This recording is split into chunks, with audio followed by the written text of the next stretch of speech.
Shalom saudara-saudari, selamat malam. Puji Tuhan, kembali lagi bersama saya Pendeta Jaya Hulu dalam program Renungan Malam.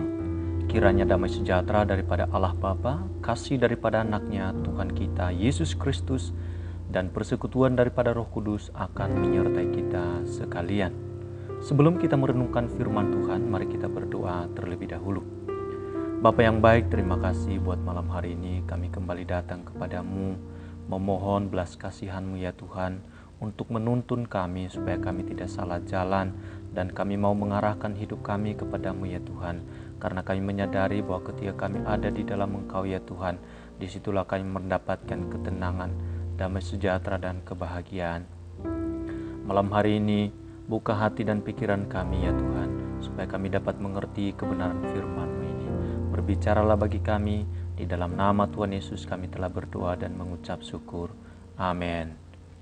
Perenungan firman Tuhan malam hari ini kita ambil di dalam Yesaya 37 ayat 14-17. Demikianlah firman Tuhan. Hizkia menerima surat itu dari tangan para utusan, lalu membacanya, kemudian pergilah ia ke rumah Tuhan dan membentangkan surat itu di hadapan Tuhan.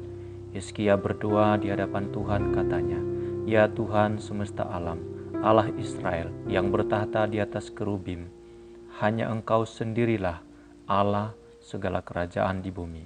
Engkaulah yang menjadikan langit dan bumi.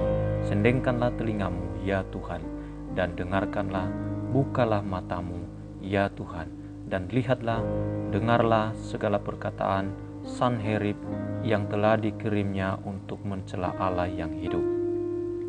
Saudara-saudari, dikala masalah datang mengejar diri kita, hal pertama yang harus kita lakukan adalah berlari kepada Tuhan untuk memperoleh pertolongannya.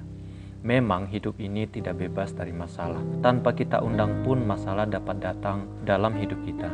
Ketika kita menyadari bahwa besarnya masalah tersebut melampaui kemampuan kita untuk mengatasinya, maka rasa panik dapat menguasai hati kita. Di dalam situasi seperti itu, sebaiknya dari mencari pertolongan kepada siapapun juga, hal pertama yang harus kita lakukan adalah berlari kepada Tuhan. Kasih, kuasa, dan kesetiaan Tuhan tidak terbatas, sehingga orang yang berharap kepadanya tidak akan pernah dikecewakannya. Sikap mendahulukan Tuhan itulah yang dilakukan oleh Raja Hizkia, sebagaimana yang dicatat di dalam Yesaya 37 ini. Di saat itu ia menerima surat ancaman dari Sanherib, Raja Asyur. Di dalam situasi seperti itu, hal pertama yang ia lakukan adalah pergi ke rumah Tuhan, membentangkan surat itu di hadapan Tuhan, dan berdoa kepada Tuhan. Hizkia berkata bahwa Allah adalah pribadi yang maha kuasa, dan ia memohon agar Tuhan menyendengkan telinga serta membuka matanya untuk mendengarkan permohonannya. Karena ada ancaman yang sedang mereka alami, suatu tindakan yang tidak sia-sia, sebab Tuhan menjawabnya dengan memporandakan tentara Sanherib. Singkat kata, pengharapan kepada Tuhan tidak akan pernah sia-sia. Demikian juga di dalam kehidupan kita. Apapun yang menjadi ancaman atas hidup ini, atau justru ketika kita sedang mengalami persoalan, mari kita mengandalkan Tuhan, sebab Tuhan dapat diandalkan dan Ia mau kita datang kepadanya untuk menerima pertolongan yang daripadanya. Pertanyaan untuk direnungkan, selama ini ketika masalah datang mendesak, kepada siapakah Anda datang berlari? Mengapa demikian? Mari kita berdoa. Ya Tuhan, Engkaulah penguasa alam semesta yang bertahta untuk selama-lamanya. Kuasa-Mu tidak terbatas sehingga tidak ada perkara yang mustahil bagimu. Engkau berdaulat dan mengatur segala perkara menurut kehendak-Mu ya Tuhan. Tidak pernah Engkau mengecewakan kami. Kasih setia-Mu melampaui segala sesuatu, sehingga Engkau dapat diandalkan. Sebesar apapun persoalan yang kami hadapi, kami percaya Engkau senantiasa sanggup menyediakan jalan keluar bagi kami. Kami bersyukur kepadamu ya Tuhan, sepanjang hari ini kami telah jalani di dalam kasih-Mu dan penyertaan Tuhan. Tak henti-hentinya Engkau memberkati kami dengan kebaikan-Mu.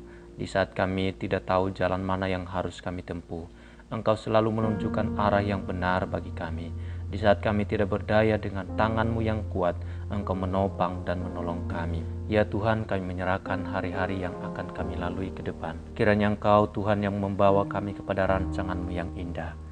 Sertai kami dengan tuntunan daripada firman-Mu dan Roh Kudus yang terus meneguhkan kami. Berikan kami kepekaan supaya kami tahu mana yang benar dan mana yang salah. Dan tolonglah kami ya Tuhan, untuk segala tugas tanggung jawab yang Kau percayakan bagi kami, supaya kami dapat mengerjakan semuanya itu untuk kemuliaan nama-Mu. Hamba berdoa ya Tuhan Yesus, buat para pendengar yang mengikuti renungan malam hari ini. Jikalau ada di antara mereka yang sedang sakit, kiranya Engkau Tuhan yang menyembuhkan mereka. Jikalau ada di antara mereka yang sedang bergumul dalam masalah pasangan hidup, Tuhan pertemukan mereka pasangan hidup yang takut akan Engkau. Jikalau mereka bergumul dalam masalah keluarga, kiranya Engkau Tuhan yang memberkati mereka, memberikan keharmonisan di dalam keluarga umat-Mu. Dan biarlah kebahagiaan, sukacita, damai sejahtera turun atas kehidupan keluarga umat-Mu ya Tuhan. Dan pada malam hari ini kami kembali mengungkapkan iman kami kepadamu. Aku percaya kepada Allah Bapa yang Maha Kuasa, Khalik langit dan bumi, dan kepada Yesus Kristus anaknya yang tunggal, Tuhan kita, yang dikandung daripada Roh Kudus, lahir dari anak darah Maria, yang menderita sengsara di bawah pemerintah Pontius Pilatus, disalibkan, mati dan dikuburkan, turun ke dalam kerajaan maut, pada hari yang ketiga, bangkit pula dari antara orang mati, naik ke surga, duduk di sebelah kanan Allah Bapa yang Maha Kuasa, dan dari sana Ia akan datang untuk menghakimi orang yang hidup dan yang mati. Aku percaya kepada Roh Kudus, gereja yang kudus dan am, persekutuan orang kudus, pengampunan dosa, kebangkitan tubuh, dan hidup yang kekal. Di dalam nama Tuhan Yesus kami telah berdoa. Amin. Saudara-saudari, bila saudara merasa diberkati dengan perenungan firman Tuhan ini, silakan meninggalkan komentar di bawah ini. Terima kasih atas perhatiannya. Tuhan Yesus memberkati.